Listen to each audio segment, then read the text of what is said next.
আসসালামু আলাইকুম। আসলাম কিছুদিন পর। একটা বিরাট মিস আপ হয়ে গেছে। সেটা হচ্ছে আমার আমার বড় ছেলে ধীমান আব্বু। ওর ফার্স্ট ম্যারেজ অ্যানিভার্সারি যেটা, ওটা ও আর মালিহা আম্মু মিলে ঢাকা গলফ ক্লাব, যেটা আর্মি গলফ ক্লাব। ঢাকা গলফে কিন্তু ঢাকাতে কিন্তু দুইটা গলফ ক্লাব, একটা হচ্ছে কুর্মিটোলা গলফ ক্লাব যেটা অনেক সিনিয়র, অনেক আগের, আর আরেকটা হচ্ছে আর্মি গলফ ক্লাব। তো আর্মি গলফ ক্লাব যেটা সব আফসাররা ওখানে মেম্বার হতে পারতো আর কি। তো হোয়াট এভার, তো ওখানে একটা ওখানকার গলফার্স ক্যাফে যেটা মোটামুটি অনেক বড় না, অনেক ছোটো না, কিন্তু ভেরি ডিসেন্ট, খুব সুন্দর, একদম স্পেশিয়াস স্কোয়ার একটা অ্যাটমসফিয়ার, খুবই সুন্দর একদম গ্রাউন্ড ফ্লোরে। তো হোয়াট এভার, ওখানেও আমার বাচ্চাটা প্রায় 100 জনের অ্যারেঞ্জমেন্ট করেছিল। তো আমাকে বলেছিলাম যেন হোস্ট হই এবং আমি যেন আমার বাচ্চাদের মালিহা এবং ধীমানের এটা পুরোটা যাতে আমি করেছি বলে মানে শো করার চেষ্টা করি। But the thing is it is actually not possible, কারণ আমি টাকা দিই নাই। এটা ধীমানের আমার বড় ছেলের বাপ, মানে আমার এক্স হাজব্যান্ড মেজর হারুন খুব সম্ভবত দিয়েছে, অথবা ধীমান নিজেই দিয়েছে। ও বলছে ও দিয়েছে, আমি অ্যাকচুয়ালি বিষয়টা জানি না। বাচ্চাটাকে জিজ্ঞেস করলেও তো হয়তো বা সঠিকটা বলছে না, হোয়াট এভার। But they tried their lot. তারা আমাকে অনেকগুলো টাকা দিয়েছে শাড়ি কেনার জন্য, এবং একটা শাড়ির ভিতরে প্রায় মানে নিয়ার অ্যাবাউট 5000 স্পেন্ড করার পরে ওই শাড়িটা হারিয়ে ফেলছি খুব দুঃখজনকভাবে। বসুন্ধরাতে সব কিছুটা ব্লাউজ ট্লাউজ সব কিছু তৈরি হচ্ছিল, নিয়ে আমি যখন আসছিলাম তখন আমার ছেলে ফোন দেয়, এবং আমি খুব মানে একটু পরপরই ফোন দিচ্ছিলো যে আমি কখন পৌঁছাবো আর অ্যাকচুয়ালি বসুন্ধরাতে, কারণ সেদিনই প্রোগ্রাম। তো কিন্তু আমি রাস্তাতে সেটা রিক্সা থেকে যখন নেমে যখন বাসে উঠবো তখন রিক্সাতে ফেলে চলে আসছি সেই পুরো প্যাকেটটা। তো এটার পর পুরো প্যাকেটের ভিতরে অনেক কিছু শাড়ি টাড়ি মানে শাড়ি ছিল, ব্লাউজ ছিল, আরও টুকটাক সব মিলে প্রায় অ্যারাউন্ড 5000 টাকার জিনিস নাই, মানে খরচ হয়েছে। শাড়ির দাম হতো না, শাড়ির 2000 টাকার, এবং ব্লাউজটা টোটাল 1500 টাকার একটু বেশি এক্সপেন্ড করতে হয়েছে। এটা মালিহাই টাকাটা দিয়েছিল, ধীমানি টাকাটা দিয়ে দিয়েছিল সম্পূর্ণ। ধীমান আব্বু পুরো টাকাটাই আমার ও প্রোভাইড করছে আর কি, পুরাটাই। কিন্তু এরপরে আরও একটু বারবার দুবার গিয়েছি আসছি, ওটার জন্য তো কিছু এক্সপেন্স হয়, তো সেই এক্সপেন্সগুলো তো ধরতে হয়। সব মিলে কাছাকাছি তো ওর 4000 মতো ওদের শাড়ির পিছনে খরচ, কিন্তু আমার সব মিলে প্রায় 5000 মতো এক্সপেন্স, পুরো 5000 গেল আর কি। তারপরে আমি আবার আমার টাকা থেকে আবার আরেকটা শাড়ি কিনলাম একদম উইদিন হাফ অ্যান আওয়ারের ভিতরে, এবং শাড়িটা নিয়ে উবার নিয়ে ডাইরেক্ট চলে গেলাম বসুন্ধরা আমার ছেলের পাশে। ওখানে মালি হাম্মুর জন্য সাজানোর জন্য একজন লেডি গিয়েছিল বাসায়, ওকে সাজিয়ে দিচ্ছিলো। তো ওই এটা মালিহাকেও শাড়ি পরিয়ে দিয়েছে, পরেও আমাকে। আমি আবার কোনো প্রোগ্রামে গেলে সবসময় আগে পার্সোনাতে শাড়ি পরতাম, তো এখন তো আর যাওয়া হয় না। পার্সোনাতে আমি লাস্ট গিয়েছি 2013 না 14-তে লাস্ট, তারপর আর যাইনি। আমি তখন ফেসিয়াল করতাম, ফেসিয়াল মাত্র 265 365 এরকম করেছিল, মানে রেগুলার ফেসিয়ালটা খুবই অল্প ছিল, একদম কুইক ফেসিয়াল, যেটাকে ওয়ান টাইম, খুব একটা বেশি ইয়ে করতো না, কিন্তু একটা হালকার উপরে খুব ভালো একটা ফেসিয়াল ছিল। কিন্তু আর বড় অনেক এক্সপেন্সিভ ফেসিয়ালও ছিল, যেরকম 800 টাকার ছিল, 1200 টাকার ছিল, 2000 টাকারও ছিল তখন, কিন্তু আমি ওগুলো দিতাম না। আমি একদম ছোটো সিম্পলগুলো, যেগুলো জাস্ট ফিউ মিনিটসের ভিতরে, সাপোজ সব মিলে 20-25 মিনিটের ভিতরে শেষ হয়ে যায়, আর অন্যগুলো তো এমন আছে যে 1-1.5 ঘন্টা এরকম লাগে। তো একটা ফেসিয়াল করতে চেয়েছিলাম, ওটার টাইমার হলো না, বাট ওরা চুল বাঁধার জন্য বলছে, কিন্তু আমি বলছি যে না, অ্যাকচুয়ালি আমি আগাগোড়াই কখনো মেকআপ করি না, আমি একদমই মেকআপ করতে পছন্দ করি, লিপস্টিক দিতে পছন্দ করি, একটু আইলাইনার তো ব্ল্যাক না, কাজল বা আইলাইনার আমি সবসময় একটু ব্লু পছন্দ করি। I always use blue mascara, blue eyeliner. তো দুইটাই এখন আমার আর টাইম ছিল না, শুধু লিপস্টিক দিয়ে আমি চলে গেছি। অ্যানাফ ইজ এনাফ, আমি শুধুমাত্র লিপস্টিক দিই, আমি অন্য কোনো মেকআপ কখনোই করি না। শাড়িটা পরি, শাড়ি সুন্দর করে পরতে ইচ্ছা করে, কিন্তু চুলটা একটু কালার করতে ইচ্ছা হয়েছিলো, একটু ফেসিয়াল করতে। তার আমার মুখের এই যে মুখটা বার্ন হয়ে গেছে, একটু ভালো তো হতো না, এই দাগ তো জীবনেও যাবে না বোধ হয়, কারণ একদম মারাত্মকভাবে এখানকার আটারি টাটারি সমস্ত চলে গেছে, কিন্তু হয়তো বা একটু বেটার লাগতো। তো হোয়াট এভার, প্রোগ্রামটা আমার বাচ্চা খুব ভালো করে করছে, এবং সবচেয়ে বড় কথা আমাদের অনেকগুলো কোর্সমেট ভাবি আসছে, মেজর হাসানের মিসেস জয়ন্তী ভাবি আসছে, আসিফ ভাবি আসছে, লোমা, আমরা সবসময় লোমা ভাবি বলি, ইমা আসছে, ইমা হচ্ছে রহিম ভাইয়ের মিসেস, আমরা ইমা ভাবি বলতো, আমি তো ডাক না, আমরা যেহেতু কোর্সমেট ভাবিদের আর্মিতে একটা ইয়ে আছে, যে সবাই আমরা যাবার নাম ধরে ডাকি। শুধুমাত্র ওই হাজারি ভাবির সাথে অতটা আমার ইয়ে ছিল না, ওর ডাকনাম যে মিলিটা আই নিউ, কিন্তু আমি যে 17 বছর ধরে আমার কানেক্টিভিটি নাই। আমি শুধুমাত্র যারা আমার ক্লোজ ছিল খুব বেশি, মানে র্যান্ডম যাদের সাথে আমি যাওয়া আসা করতাম, ঘুরতাম, বেড়াতাম সবসময়, অলওয়েজ আমাদের সাথে একটা ইন্টারাপশন, মানে সবসময় internal and outer external all kind of relationship, like আমার বাসায় একটা খাবার নিয়ে যাচ্ছে, আমি আর তার বাসায় একটা খাবার নিয়ে যাচ্ছি, ওর একটা প্রবলেম হলে আমি দৌড়ে যাচ্ছি, আমার একটা প্রবলেম হলে ওরা দৌড়ে আসতো, এইরকম আসলে হাজারি ভাইয়ের সাথে সুযোগ হয়নি, মানে ভাবির সাথে সুযোগ হয়নি। ওর ডাক নাম নাকি Mili, really nice to listen, excellent একটা নাম। আর ও অসম্ভব ভালো মেয়ে, মানে আমি আমি খুব অল্প সময়ের জন্য দেখেছি, মাত্র 2-3 ঘন্টার জন্য আমি আমার এন্টায়ার লাইফে, বাট এর আগে সবসময় শুনেছি, কিন্তু আসলেই ভালো। আর আমাদের হাসান ভাবি, ওদের তো তুলনা নাই, মানে আমি যাদের সাথে অ্যাকচুয়ালি কোর্সমেট ভাইরা, ভাবির মিসেসরা, ভাইয়ের ওয়াইফরা সবাই ভালো, ওই 22 BM-এর। অ্যাকচুয়ালি আর্মি অফিসারদের লেডিরা ভালো হয়, বিকজ অফ হইলো তাদের এডুকেশন, এবং আর্মিতে ঢোকার পর একটা নির্দিষ্ট কিছু টার্মস অ্যান্ড রুলস অ্যান্ড রেগুলেশনের ভিতরে তাদেরকে চলতে হয়, এবং সবসময় অফিসাররা তাদের ওয়াইফদেরকে এনকারেজ করে যে একদম মার্জিনের ভিতরে চলতে। তো সো যে কারণে অটোমেটিক্যালি তারা কখনো লিমিট ব্রেক করে না, মার্জিন ব্রেক করে না। তো সো অটোমেটিক্যালি তারা কম্পারেটিভলি অনেকের চাইতে জেন্টল, অনেকের চাইতে ভালো, অনেকের চাইতে বেশি আন্তরিক, অনেক বেশি ভদ্র, অনেক বেশি সহযোগিতা সম্পন্ন, যেটা কিনা হয়তো বা বাইরে এটা কেয়ার করে। যেমন আমি গত 17 বছর এগুলো ভুলেই গেছি, অলমোস্ট একদম ভুলে গেছি যে ম্যানার্সগুলো বা আছে। আমি জেনুইন একদম জেন্টল একটা মেয়ে, আমাকে না ঘাটাইলে, আমাকে অতিরিক্ত ঘাটাইলেই আমি শুধু খেপে যাই। কিন্তু এই জিনিসটার কোনো সুযোগ আসলে বাংলাদেশ আর্মিতে নাই। যতক্ষণ আমি 15 বছর ছিলাম, এই টাইপের কোনো সুযোগই হতো না। এই টাইপের কোনো একটা মানে হাউকাউ বা মারপিট হবে, বা খুব বেশি একটা তর্কাতর্কি হবে, কথা কাটাকাটি হবে, এই টাইপের কোনো সুযোগই আসলে বাংলাদেশ আর্মিতে নাই। সবাই সবাইকে সহযোগিতা করতেছে, সবাই যতটুকু পারতেছে, যার সাধ্য অনুযায়ী সবাইকে ইনভাইট করতেছে, যতটুকু পারতেছে একসাথে গ্যাদার করতেছে, বেশি টাকা খরচ করতে না পারলে লিমিটের ভিতরে করতেছে, বাট সবাই সবার দিকে খেয়াল করতেছে। এই জিনিসটা আমি 15 বছর দেখে আসছি। কিন্তু ডিভোর্সের পরে পুরো জিনিসটা আমি আসলে এটা আমি ভুলে গেছি। আমি মানুষকে সাহায্য করি ছোটোবেলা থেকে, সাহায্য না, সহযোগিতা বা কারো প্রবলেম হলে পাশে থাকার চেষ্টা করতাম ছোটোবেলা থেকে।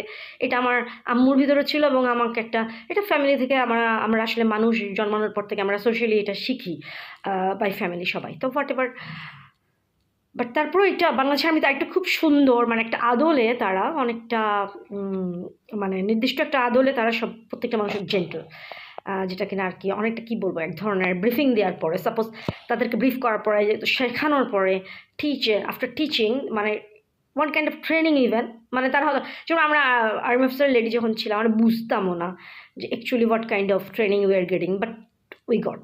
তো এবং এটার জন্য অটোমেটিক্যালি শিখে যেতাম সব কিছু, মানে একটা নির্দিষ্ট ছাঁচে পরে যখন বোঝানো হয়তো সেই জিনিসগুলো একদম আত্মস্থ করে, এবং সেভাবে করে।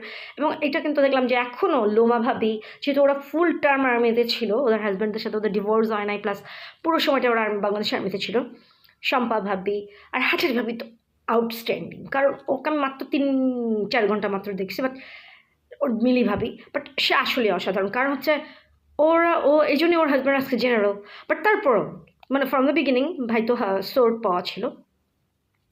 কিন্তু আর যে ভাবিরা, ওরাও অসাধারণ, একটু এদিক ওদিক হয় না।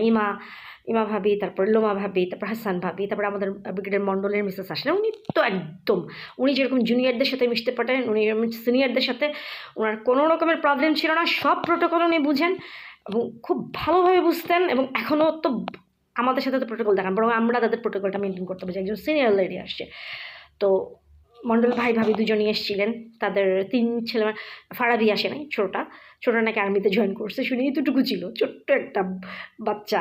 তো আমি তো আব্বু আব্বু করে বলতাম, তখন খুব ভেরি ন্যাচারাল, কারণ ধীমানদের বয়সী ভাবিকে ভাবি। আর অঙ্কি তো তখন ইন্টারমিডিয়েট ফার্স্ট ইয়ারে পড়তো, তো ওই অঙ্কি, রিমি মেজর হারনের বড় বোনের মেয়ে, তো ওরা দুজন ছিল ক্লাসমেট। রিমি থাকতো আমার বাসায়, মানে ফার্স্ট ইয়ারটা পুরোটাই ছিল।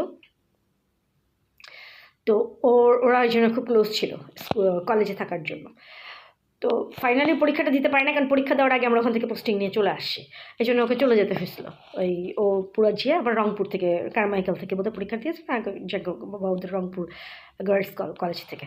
তো হোয়াট এভার, ওরা সবাই আসছিল, এই জন্য আমি প্রচণ্ড খুশি। আবার ধিমানার অনেকগুলো ফ্রেন্ড, আর সবচেয়ে বড় কথা আমার সব ভাই বোনরা আসছিল, রুবাত, রয়ান, মাসিয়াত, খালি মিতু আন্টি আসেন, এটার জন্য খুবটা মন খারাপ। এই জন্য আগামীকাল মানে আজকেই তো, মানে আমি এই 8 তারিখে একটু যাবো। এদিকে আরেকটা জিনিস হচ্ছে, আগামীকাল হচ্ছে, যেটার জন্য আমি আজকে আরও আসছি, সেটা হচ্ছে দুপুরবেলায় ওই গোল্ড সায়েন্স গ্রুপ একটু ডেকেছে। ওনাদের এর আগে ওটা ইনভাইট করেছিল, ওনাদের একটা ইয়ার এন্ডিং প্রোগ্রামে। তো এবার ইয়ার স্টার্টিংয়ে ওরা কিছু ক্লায়েন্টদেরকে বোধহয় ডেকেছে। তো আমার সাথে একটা বিজনেস আছে, তাদের ডিসকাশন আছে ওই এগ্রিমেন্ট সাইনের বিষয়ে, যেভাবে ম্যারিল্যান্ড হোমস আর নর্থ সাউথের সাথে হয়েছিল সেম ওয়েতে ওনাদের সাথে একটা এরকম একটা কনভারসেশন চলছে এখন, মানে আলাপ আলোচনা চলছে, বাট এখনও ফিক্স হয় না। আগামীকাল আশা করছি ফিক্স হবে। তো ওই জন্য ওনারা আবার একটা ইনভাইটেশন, একটা কার্ড দিয়ে একটা ইনভাইট করলো আমাকে, যেখানে কিনা বললো যে কি বিভিন্ন রকমের আইটেম হচ্ছে, আমি যেন যাই, ওখানে যেন অ্যাটেন্ড করি, এবং আমি যেন আমার 5-6 জন ফ্রেন্ড সার্কেল এবং ফ্যামিলিতে যদি থাকে ভাই বোন আত্মীয় স্বজন, আমি যেন নিয়ে যাই। আমার তো হাজব্যান্ড নাই, আমার দুই ছেলের ভিতরে বড়টা তো প্রচণ্ড ব্যস্ত থাকে, হি উইল নট গো। বড়টার বউ চলে গেছে রংপুরে, প্রোগ্রাম শেষ হওয়ার পরে রংপুর চলে গেছে, তো বউ না গেলেও যাওয়ার প্রশ্নই আসে না। তারপরে আমার ছোটোটা আবার জয়েন করছে শান্তা গ্রুপে, ইকুইটি, শান্তা ইকুইটি আর security, I have to listen যে অ্যাকচুয়ালি কোথায় জয়েন করছে। তো ও যেতে পারছে না, বাট তারপরে আমি দুপুরবেলা বলছি যেহেতু অফিসটা খুব কাছে, আমি বলছি যে আব্বু তুমি চেষ্টা করো যে ওখানে জয়েন করার, দুপুরবেলার লাঞ্চে। আমি জানি না এখন বাচ্চাটা যাবে কি না। তো এর ভিতরে যাব, তার ভিতরে আমার নাক এই সম্পূর্ণ এই পাশের এই পাশের নাক মনে হচ্ছে কি এখান থেকে উঠে চলে আসবে, পুরো শুধু এটা না, পুরো নাকই বোধহয় কেউ তুলে ফেলবে। আচ্ছা, এটা কোনো মানুষ তো এটা করা পসিবল না, কারণ নো ওয়ান টাচ মি। আমার মনে হয় এটা কি মানে সেন্ট্রাল কম্পিউটার বা কোনো মানে মেশিন অ্যাক্টিভেটেড হয়েছে, যেটা আমরা চোখে দেখি না, যেটা কিনা অ্যাক্টিভেট হয়ে যায়। নাহলে এইরকম হচ্ছে কেন? প্রচণ্ড যন্ত্রণা এবং হাড়গোল লেগেছে ভিতরে সম্পূর্ণ, এই সাইডে বাঁ দিকে এবং ডান দিকে কিছুটা, এবং মনে হচ্ছে উঠে নাকের সম্পূর্ণ নাকটা আমার উঠে যাবে। আল্লাহ জানে কালকে এই চেহারা নিয়ে আমি কীভাবে কালকে, কারণ অলরেডি চেহারা দেখে মনে হচ্ছে না আমার এটা অরিজিনাল নাকের শেপটাই চলে গেছে, খালি আমার কথা আর দূর থেকে আমার যেহেতু অরিজিনাল ফেসটা আছে তাই বোঝা যাচ্ছে না। কিন্তু আমি তো জানি যে সামনাসামনি দেখলে আমি পুরো যাতে আমি সব ঠিক আছে, আমার কথাবার্তার জন্য না, আমি তো এটা এভরিওয়ান নো, কিন্তু নাক দেখে মানে আমার নিজেরই যন্ত্রণায় আমি মারা যাচ্ছে যে আমি কীভাবে কালকে, কারণ আমি ভালো করে লিখতে পারি না। তারপর আমি যতটুকু মেইন পয়েন্টগুলো লিখে রাখছি ওখানে যাওয়ার পর ওনাদেরকে একটু দেখাবো, দেখানোর পরে আমি বলবো যে প্লিজ ভাইয়া এটার উপরে এক পাতার উপরে খুব বেশি কিছু না, সিম্পল ঠিক যেভাবে করে ওই ম্যারিল্যান্ড হোমসের সাথে হয়েছিল, বাট সবারই তো terms and rules and regulation terms different, কন্ডিশনগুলো ডিফারেন্ট, ওনাদেরও একটু ডিফারেন্ট হবে, ওনাদেরও প্রপার অফারটা ডিফারেন্ট হবে। তো ওনাদেরটা আমি আমারটা দিয়ে দিব, তারপর ওনাদেরটা ওনারা এডিট করে ওনাদের মতো করে দিবে। বাট দেওয়ার পরেও কিছু জায়গায় আমার এগ্রি হইতে হবে, যেটাতে আমি এগ্রি হবো সেটাই তারা দিবে, না দিলে তো লাভ নেই, কারণ আমি তো এভাবে কাজ করতে পারবো না। এমন একটা হয়তো অফার দিলে যেটা আমি কাজ করতে পারবো না। তো সেটা আগামীকাল একটু ডিটেলস আলাপ করে, তবে যেটা আমি শিওর হবো ওটা ওখানে লিখিত হয়ে যাবে, আমি লিখিতটা রাখবো, পরবর্তীতে যখন একটা ব্যাপারটা হবে যদি বলে আমাকে নিয়ে যেতে আমি নিয়ে যাবো, অথবা লিখিত হলে তখন আমি এটা দেবো। তো হোয়াট এভার মানে কমপ্লিট হয়ে গেলে তখন এটা আমি আগামীকাল এটা সেট করে লিখে নিব যে ওনাদের অ্যাকচুয়ালি প্রপোজালটা কী, তারপর বা ওনাদের অফারগুলো কী, এবং অফারগুলোর সাথে যদি আমারটা যেটাতে আমি এগ্রি হবো সেগুলো আমি লিখে নেবো, এবং লিখে নিই তখন রোজ ঠিক আছে ওইটার উপর আমাকে দিয়ে করে একটা সিগনেচার করে দেন। ইন দ্য মিড আমার একটা বিষয় আছে, পোটোম্যাক ইউনিভার্সিটি থেকে ওয়াশিংটন ডিসি, ওখান থেকে আমার একটা ফোন আসছিল। মানে আমি তো ওখানে অনেকবার চেষ্টা করছি, তখন ওরা ওখানে আমি একটা ফোন দিয়েছিলাম, তো ওদিকে ওরা আমার ফোন ব্যাক করেছে আমার নাম্বার দেখে, এবং আমাকে যে লিঙ্কটা দিয়েছে ওখানে আমি অ্যাপ্লাই করতে বলছি। আমি প্রথমে ভয় পাচ্ছিলাম যে আমাকে 25টা প্রায় 30 লাখ টাকা জমা দিত। অ্যাকচুয়ালি 30 লাখ টাকাটা খরচ 2 বছরের। তো ফার্স্ট সেমিস্টারের টাকা যেটা মানে থাকা খাওয়ার খরচ বাদে আস্তে আস্তে মাত্র হলো স্কলারশিপের পরে এই 4.5 লাখ টাকার একটু বেশি। তো ওখান থেকে আমি একটা লোনের কথা চলতেছে, আমি যাই না লোনটা নিতে পারবো। লোনটা নেওয়ার সময় যদি আমাকে একটা লোনের জন্য অ্যাপ্লাই করবো, ওয়ার্ল্ড ব্যাংকের মধ্যে লোন, কিন্তু লোনটা নেওয়ার সময় যদি ওরা আমাকে প্রথমে একটা টাকা চার্জ করে যে 20,000 টাকা দিতে হবে বা 30,000 টাকা আগে জমা দিতে হবে, তাহলে কিন্তু আমি লোন নিতে পারবো না।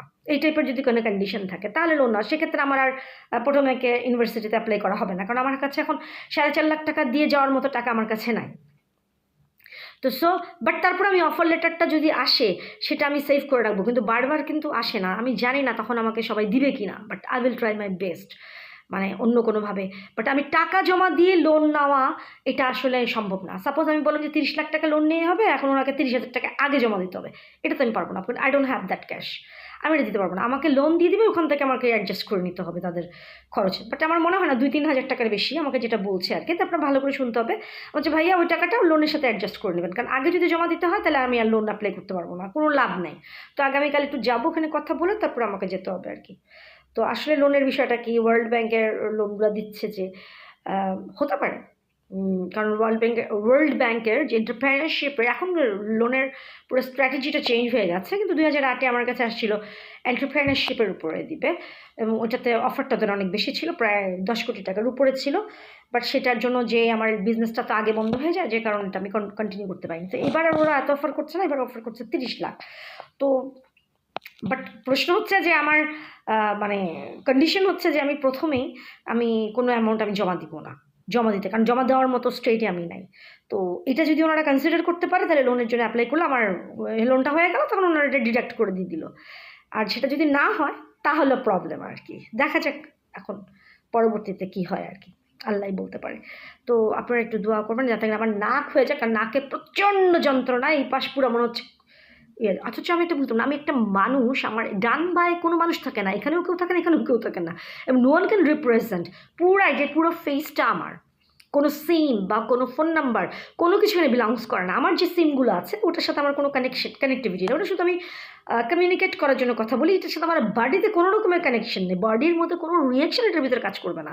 আমার বডিতে যে রিয়াকশন হইতে সেটা সম্পূর্ণ অন্য জিনিস, সেটার সাথে আমাদের ফোনের সিম বা বাংলা লিঙ্ক বা এয়ারটেল বা গ্রামীণ ফোন কোনো কানেকশন নেই, টেলিনর কোনো কানেকশন নেই। তো এটা এখন সবাই বুঝলে হয়, আমাদের সাবস্ক্রাইবার কোম্পানিগুলো, মোবাইল সাবস্ক্রাইব কোম্পানিগুলো বুঝলে হয়, হোয়াট এভার। তো আপনারা দোয়া করেন যাতে করে আমার টাকাটা জোগাড় হয়, কারণ আমাকে যদি ওরা অ্যাকসেপ্ট করে নেয়, কারণ পোটোম্যাকের ইয়েগুলো খুব পজিটিভ মনে হয়েছে আমার কাছে।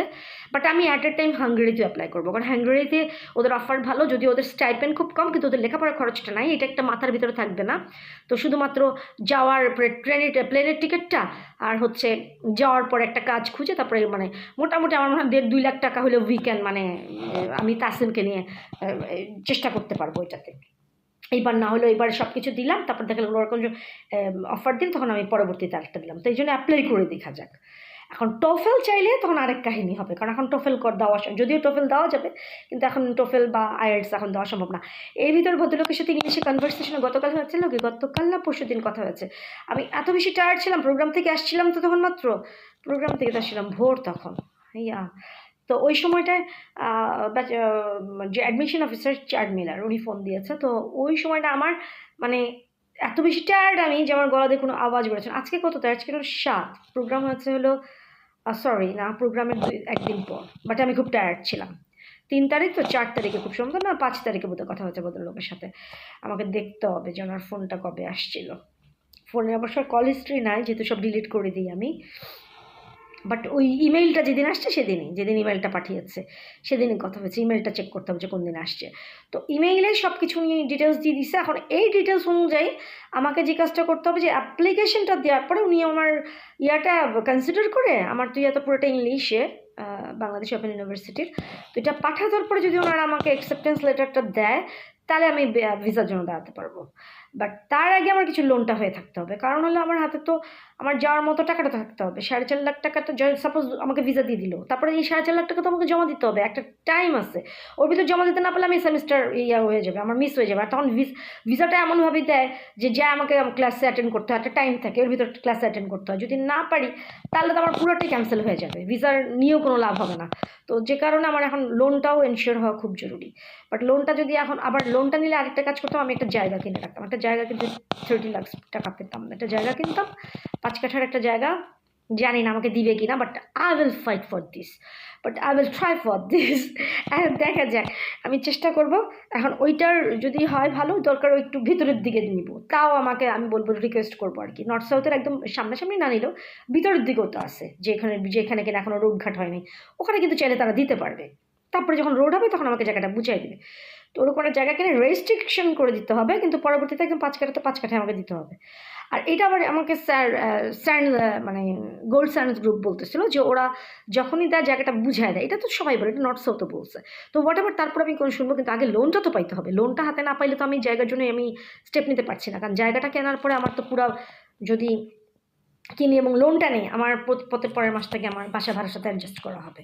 মানে আমি বাসা তুলে বাসা ভাড়া ফ্ল্যাট ভাড়াগুলো তুললে টাকা তুলে আমার ব্যাংকে রাখতে হবে, ব্যাংকের থেকে অ্যাডজাস্ট করতে হবে, কিন্তু এই জন্য আমাকে তার আগে অবশ্যই লোনের আদ্যপন্থী মানে এইটা ভালো করে বুঝতে হবে যে লোন আমি কোনো রকমের ডিপোজিট না দিয়ে আমার লোনটা এগ্রি হবে কিনা, যে ডিপোজিট দিতে হবে, মুখ দিতে হবে, এটা তাহলে কিন্তু আমি আবার 3 মাস মেয়াদ হলে হবে না, আমাকে অ্যাটলিস্ট 10 বছর মেয়াদি লোন দিতে হবে, 10 ইয়ার্স। কারণ আমার মান্থলি 30,000 টাকা আসলে তখন আমি এখান থেকে আসতেছে 23,000 টাকা, আমার মিতু আন্টির ফ্ল্যাট ভাড়া আর আমারটা মিলে 23,000 টাকা, আমি ইউনাইটেড স্টেটসে গেলে আমি বাকিটা আমি অ্যারেঞ্জ করতে পারবো ওটা। আর ল্যান্ড কেনা থাকলে সেটার ল্যান্ডের ভ্যালুয়েশন হলো, তখন আমি 5 বছর পরে ওটার জায়গা বাড়ি করার জন্য জায়গা মানে স্টার্ট করতে পারবো। তো সো এইভাবে এখন কি না হলে তো কিছুই হবে না, নাহলে যেভাবে আছে এখন সবার আগে জন্য লোনটা হওয়া দরকার এবং দেশের বাইরে যাওয়ার জন্য। তো হোয়াট এভার, আমি in the mean time I will submit my application for Potomac. আজকে তো পারছি না, আমি আগামীকাল এটাকে ভালো করে চেক করে একটা কম্পিউটারে দেখে তারপর আমি এটা পুরোটা আমার ছেলেটাকে একটা লিঙ্ক দিব যে আব্বু তুমি এটা অ্যাপ্লাই করে দাও, আমি অ্যাপ্লাই করে দেবো, তারপর দেখা যাক আল্লাহ করে লোনটা হলে তারপরে চলে যাওয়ার চেষ্টা করবো। আর একটা কথা হলো, আমি যদি লোনটা পাই এবং আমি যদি ইউনাইটেড স্টেটসের ভিসাও পাই এট এ টাইম, যা দুইটা যদি একসাথে হয়, তাহলে আমি এই বাসাটা ছাড়বো না। এখন বলছে বাসা ভাড়া কোথার থেকে দিব, বাসা ভাড়া আমি যদি চলে যাই তাহলে আমি আর তাসিম যদি যেতে পারি আব্বু দুইজন মিলে, তাহলে আমি আর তাসিম মিলে বাসা ভাড়াটার আমি মেনটেন করার চেষ্টা করব। কারণ 1 বছর পরে কিন্তু আসতে হয়, স্টুডেন্ট ভিসায় গেলেই কিন্তু এটা যে 2-3 বছর বসে থাকবে। আবার কারণ ঢাকায় 1 বছর পরেই যার নিজের দেশে আবার আসতে হয়, এসে আবার ব্যাক করতে হয়, তারপরে যে আবার শেষ করতে 2 বছরের টার্ম MBA। তো অন্তত পক্ষে তো আমাকে সেটা, এবং 2 বছর শুধু তাই না, যতদিন না পর্যন্ত একটা ভ্যালিড জব অফার না পাওয়া যাচ্ছে ততদিন পর্যন্ত কিন্তু প্রতি বছর আসতে হবে। তো সো আমি যদি বাসা না থাকে, ওয়ার আই উইল গো, তো বাসাটা থাকতে হবে, ওখানে তখন কাজ করার চেষ্টা করতে হবে, কিন্তু বাসাটা রাখতে হবে। বাসাটা সামহাও আই উইল অ্যারেঞ্জ, দরকার বলবো যে বাসা এখন যদি আমি যেরকম আছি একরকম, বাসা যদি ছেড়ে চলে যায়, আমি বলবো যে বাসার একটা নির্দিষ্ট আমি প্রতি মাসে বাসা ভাড়া পেয়ে যাবে, কিন্তু একটু টাকাটা আর একটু কমায় দিতে বলছে, অল্প রাখেন। জানি না মানবে কিনা, না মানলে আর কিছু বলার থাকবে না, অন্য একটা বাসা দেখে সেখানে আমার জিনিসপত্র, কিন্তু বাইরে কোথাও খুব রিস্কি। ক্যান্টনমেন্টের ভিতরে ডিওএইচএসের একটা বাসাতে যদি জিনিসপত্র, আমার খুব তেমন কোনো আহামরি জিনিস নাই, কিন্তু আমি যদি একটু সেট করে রেখে যাই যাতে করে যখনই আমি মানে বছরে একবার আসতে হবে। বাট এই সবগুলোই হলো স্বপ্ন, 2টা জিনিস কমপ্লিট হলে এটা সম্ভব, সেটা হচ্ছে লোনটা হইলে, আর দ্বিতীয়ত আমেরিকার পোটোম্যাক ইউনিভার্সিটি এবং হাঙ্গেরির যে ইউনিভার্সিটিগুলো, যেমন ডেব্রেসেন ইউনিভার্সিটি, তারপর আরও কয়েকটা ইউনিভার্সিটি আছে, Budapest university, Budapest metropolitan university, Austria university, এরা যদি আমাকে অ্যাকসেপ্টেন্স লেটার পাঠায় ভিসার জন্য। বাট হাঙ্গেরির প্রবলেম হচ্ছে হাঙ্গেরির বাংলাদেশে কোনো এমবেসি নাই, এটা একটা বড় প্রবলেম। তো এটার জন্য আর ইন্ডিয়া যাওয়া সম্ভব না।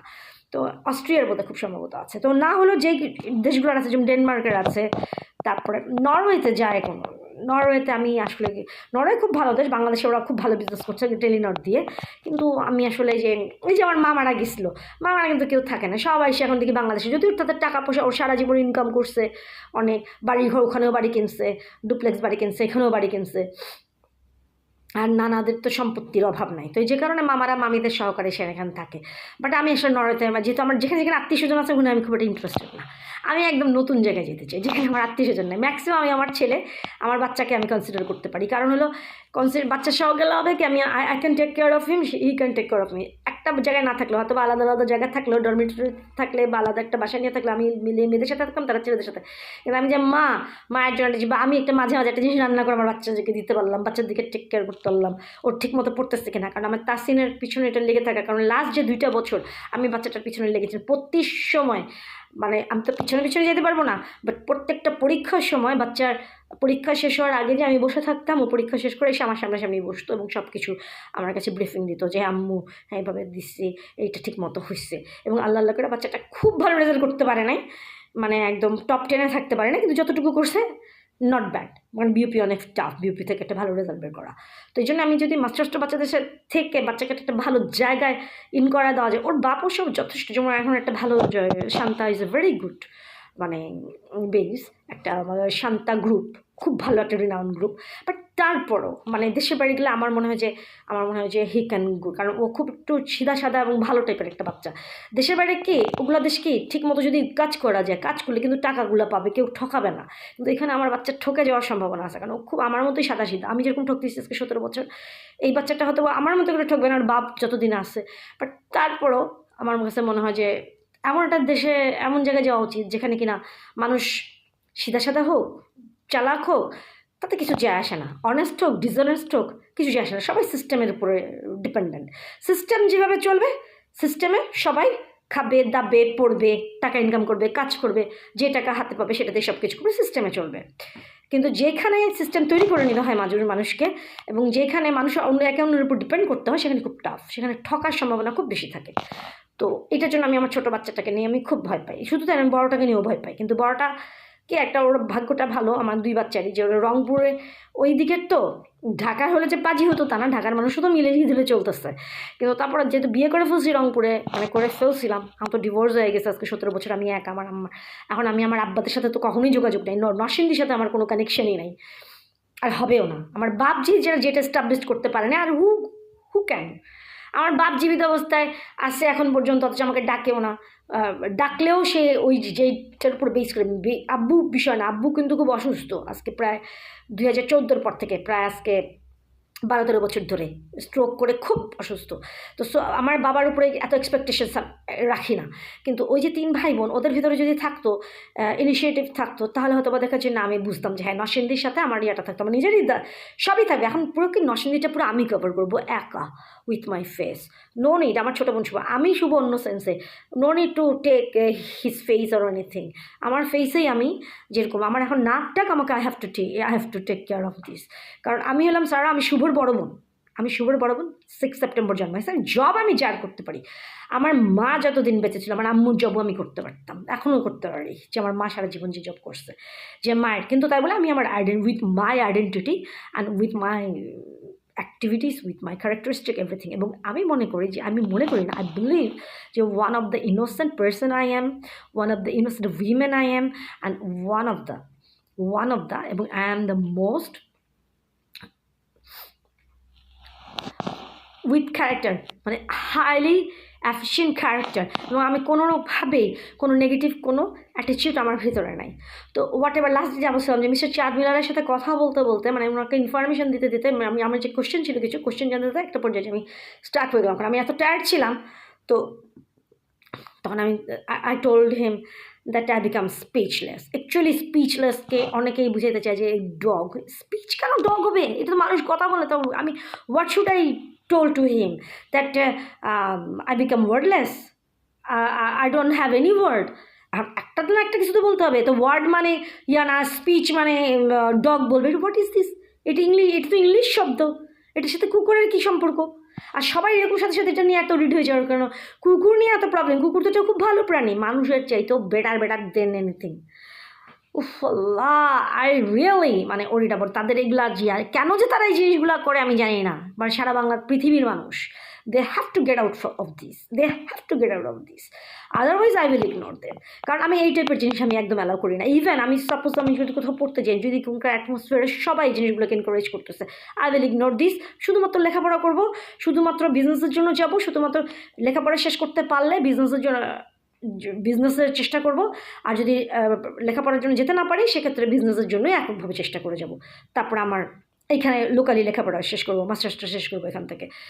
বাট যে বিষয়টা যে আমি আর কখনোই মানে এই মানে একটা মানুষ যে এখানে বলতেছে যে না এরকম এই মানুষের সাথে পশুর সাথে রিলেশন বা মানে সরি কম্পেয়ারিজম অমুক তমুক, I never will admit this.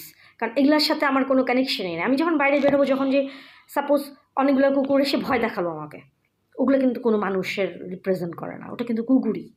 কোনো মানুষও কিন্তু কুকুর সেজে আসতে পারবে না, বা জিনও আসতে পারবে না।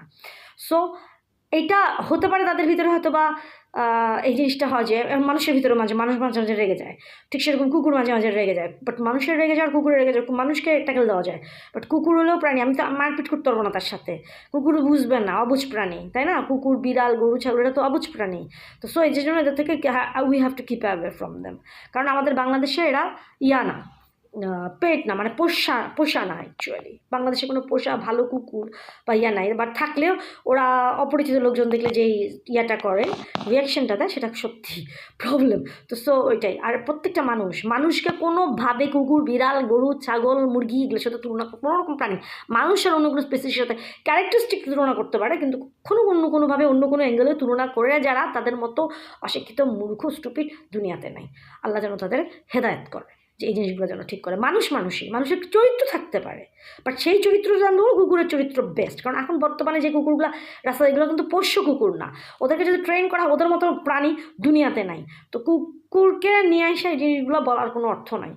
কারণ ডগ হলো পোষ্য প্রাণী যদি না হয়, সেটা ডগ, গরু, ছাগল, যেটাই হোক, যেটা যদি পোষ্য না হয়, যেটা যদি পেট না হয়, তাহলে কিন্তু নাথিং, এদের নিয়ে কথা বলার কোনো দরকার নেই। কারণ ওটার অ্যাক্ট কোনোদিন ওই পশুদের মতো হবে না, এটা টোটালি ডিফারেন্ট হবে। আর ওটার থেকে সবসময় we have to keep away from this type of activities. তো সো এটাই। আর নিজেদেরও ঠিক থাকতে হবে, সুস্থ থাকতে হবে, আর মানুষ সবাই এটা বুঝতে হবে। এবং হিউম্যান কোয়ালিটি ইনভলভ হইতে হবে সবার ভিতরে।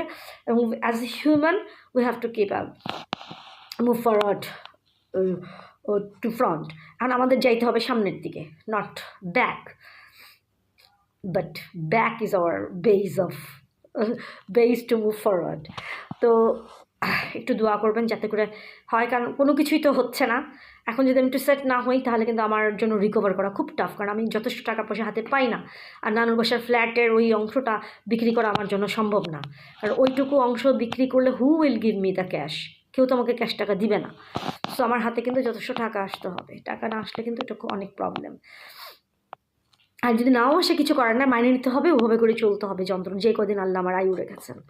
তো আমার বাচ্চা দুটোর জন্য সবাই দোয়া করবেন। ধীমান এবং তাসিন অর্থে নিষ্পাপ, ওরা ঠিক মতো করে জব করতেছে, বিজনেস করতেছে, আল্লাহ যেন ওখানে তাদের এক্সিকিউট করা সব কিছু তারা যেন ভালো মতো ওভারকাম করতে পারে, ভালো মতো টিকে থাকতে পারে, সেট হতে পারে।